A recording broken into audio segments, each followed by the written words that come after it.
Isang motor. Kaya nga.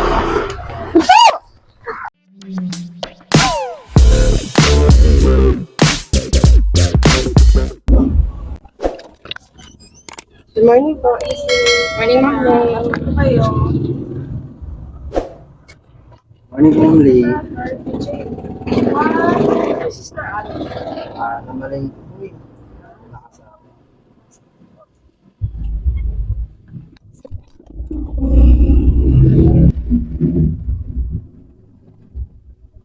Sige po. Hindi mo Ray. Hindi mo tanong ko lang kung ano pala yung dahilan ba't napatawag ko kayo sa akin kagabi. Ay, patungkol kay Brother Jason. Kasi napapasan ko na nangihina siya spiritual. Kung gusto kong i-encourage natin siya. Napag-usapan nga po namin kagabi na pwede kong mag-set ng Bible study sa bahay nila. Ano kaya kung bisitahin natin? Oo, magandang idea yun. Sa tayo Bible study sa kanila. Pwede.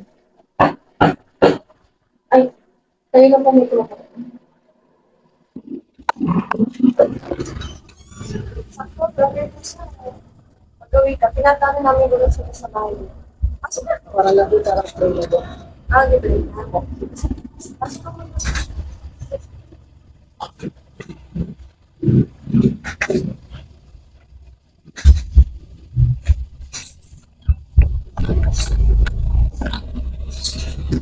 Ay, ano? Salamat, Brad. nakarating ka. Sakto. Gusto ko na namin encourage eh. Pag-uwi siya kasi mag-pray daw po. May pinagdadaanan siguro talaga si Brother Jason. Encourage na kita sa salita ng Diyos. Pwede pa abot naman yung Bible. Ito, life verse ko rin to eh. Ito yung ginagamit ko kapag nangihina ako. So, siya rin, wala ka lang tuloy. Ay, lang yun, natural lang yun. Yun naman, sa Exodus. Masaya ka sa Exodus chapter 5.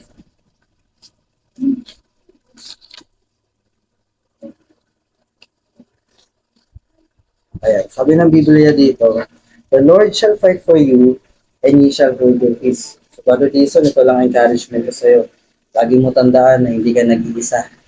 Merong Diyos na pinaglalaban ka. Hindi tinatandaan namin. Hindi man to life verse ng ilan, pero alam namin na may kasama kami sa buhay namin. So, gumagabi na. Tara na. Sige, CR muna ako. Ay, sige, salamat po. Thank you po, Mulay.